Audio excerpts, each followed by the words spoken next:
အားလုံးပဲမင်္ဂလာပါညီဆို channel ကနေကြိုဆိုပါရစေဒီတစ်ခါကျွန်တော်ဝင်မြတ်ပါမယ်အကြောင်းအရာကတော့ကျွန်တော်တို့ဒီ Gmail ပါပေါ့နော် Gmail ဆိုတော့ဒီ calendar ကနေပြီးတော့ကျွန်တော်တို့ဘယ်လိုပြီးတော့ invitation လုပ်လို့ဘယ်လိုစာပို့မလဲဆိုတာစာပို့မယ်ဆိုတာက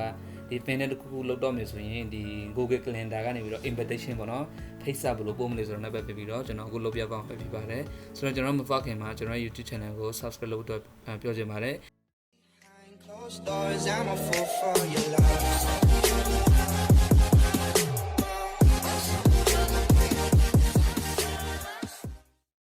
ကျွန်တော်အခုပြပါမယ့်ဟာကတော့ဒီပထမဆုံးပေါ့နော်ကျွန်တော်တို့ဒီနေရာမှာ Google Apps ဆိုတာရှိပါတယ် Google Apps ကို follow လုပ်လို့ရှိရင်ကျွန်တော်တို့ဒီနေရာမှာ calendar ဆိုတာတွေ့တယ်ပေါ့နော် calendar ကိုနှိပ်လိုက်မယ် Okay so calendar ကိုနှိပ်ပြီးရင်တော့calendar ကိုနှိပ်ပြီးကျွန်တော်တို့ဒီနေရာမှာပါရှိလဲဆိုတော့ week ကိုဆိုရင် week ကိုပြန်ပေါ့နော် month ဆိုရင် month ပြန်မယ် day ဆိုရင် day ပြန်ပေါ့ Okay ကျွန်တော်ကတော့ဘာလုပ်မလဲဆိုတော့ဒီမှာokay ကday ကိုဒီ today ကိုပြရပါတော့ကျွန်တော်ဒီမှာ month ကိုလောက်လိုက်ပါမယ် month ကိုဆိုရင်လစဉ်ဒီမှာလအကုန်လုံးပြပါတော့ပြီးတော့ကျွန်တော်ကဆိုပါစို့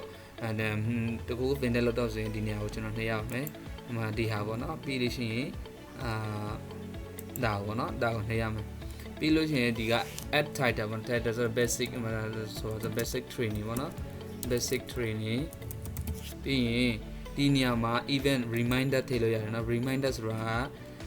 ဒီတရက်လုံးပဲကဒီစခင်မှာ do not repeat ပေါ့နော် daily လား weekly လားကျွန်တော်တို့ကဒီနေရာမှာ remind လုပ်လို့ရပါတော့ဒီ vendor မစခင်မှာပြီးလို့ရှိရင် tax ပေါ့နော်ပါတယ်လုံးစင်ရမယ် act and description ပါတယ်လို့ရမှာလဲပါပေါ့နော်ပဲဆိုပါစို့ဒီမှာ tax နော် tax တွေကျွန်တော်ထည့်လို့ရတယ်ပြီးရင်ဒီနေရာမှာfind a time ပေါ့နော်ဒီအချိန်လေးပေါ့နော် add a time ဆိုတော့ find a time ဆိုတော့လည်း add a time ပေါ့နော်အချိန်လေးကျွန်တော်ထည့်လိုက်ရတယ်ပေချင်းစမလဲပေချင်းပြီးမလဲပေါ့နော်ပြီးလို့ရှိရင် add guest ဘယ်သူတွေပါမလဲပေါ့နော်ဒီနေရာမှာကျွန်တော်ကguest ဆိုပြီး email ပဲဖြစ်နာမည်ဖြစ်ပေါ့နော်ကိုရဲ့ဒီကလို့ကို Gmail နဲ့ friend ဖြစ်ထားရင်ဒီနေရာမှာလည်းထည့်လိုက်ဘယ်လိုနာမည်ပေါ်လာမယ်နော်ဆိုတော့ location ပြီးလို့ရှိရင် location ဘယ်နေရာမှာတွေ့ကြမလဲပေါ့နော် location ထည့်မယ်ပြီးလို့ရှိရင် description ပေါ့နော် description တွေထည့်မယ်ပုံမှန် attach ပေါ့နော်ဒီအကြောင်းအရာတွေ meeting ပုံမှန်ဒီအစည်းအဝေး conference ပြင်ပါမယ်attachment တွေပုံမှန်ဒီ file တွေကျွန်တော်တို့ကဒီမှာထည့်လို့ရတယ်နော်okay ပြီးလို့ရှိရင်ကျွန်တော်ကဒီဟာပြီးပါပြီဆိုရင်ဒီမှာကျွန်တော်ကဘာမှဘယ်နေရာမှာတွေ့ကြမယ်ဆိုတော့Google Meet video conference ပေါ့နော်ဒါကြတော့ဒီတွေ့မယ့်နေရာပုံမှန်ဘယ်နေရာမှာတွေ့ကျွန်တော်တို့ကဒီတွေ့မယ့်နေရာကိုကျွန်တော် location ကိုကျွန်တော်ထည့်ရင်ဆိုမှ zoom မှာဆိုရင် zoom မှာတွေ့မယ်လို့ကျွန်တော်ထည့်မယ်ပုံမှန်ဒီ office မှာဆို office မှာပေါ့နော်တခုနေရာမှာထည့်ရင်ကျွန်တော်က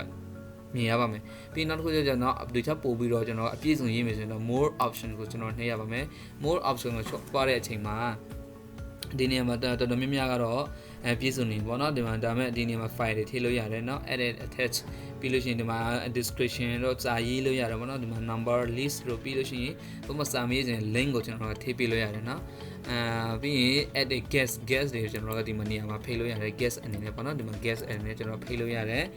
ပြီးရင်ဒီမှာကိုယ် mini တွေ notification ပေါ့နော်ဒီ pin နဲ့မစခင်မှာ mini ဖုန်းစီအလွန် mini ဖုန်းစီအကျော်ပေါ့နော်ဒီမှာ notification ပေးဖို့တဲ့ဘယ်လိုကဒီမှာပြောထားတာပါ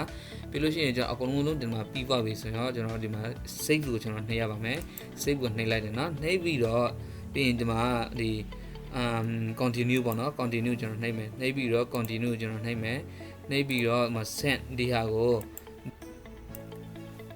ဟုတ်ကဲ့ဆိုတော့ဒီမှာ guest ကျွန်တော်ဒီပို့တဲ့အချိန်မှာကျွန်တော် email ကိုရိုက်ထည့်လိုက်တယ် guest name မှာ email ရိုက်ထည့်လိုက်တယ်ရိုက်ထည့်ပြီးလို့ရှိရင်ဒီမှာ send ပေါ့နော် send ကိုရိုက်ထည့်လိုက်ရင် would you like to send invitation emails to Google Calendar guest เนาะဆိုတော့ဒီဟာကိုကျွန်တော်ကနှိပ်လိုက်ရင်ဒီနေရာပေါ့နော်ကိုကဒီနေရာမှာကျွန်တော်ရိုက်ထည့်လိုက်တယ် guest နေရာမှာကျွန်တော်ရိုက်ထည့်လိုက်တယ်ပေါ့နော်ဒီမှာ organizer ကြတော့ပို့ရလူပေါ့နော်ဒီဟာကိုကျွန်တော်ကရိုက်ထည့်လိုက်ရင်ဒီနေရာမှာပေါ့နော်ဒီမျိုး save လုပ်လိုက်တယ် save လုပ်လိုက်ပြီးတော့ဒီမှာ folder မေးတယ်post ကိုပို့ကျင်တာပေါ့ပို့မယ်ဆိုရင် send လို့ပြရပါပေါ့နော်မပို့ဆိုမပို့ don't send back to editing ဆိုရင်ပြန်ပြီးတော့ edit လုပ်ရအောင် okay ဒါကြတော့ကျွန်တော်တို့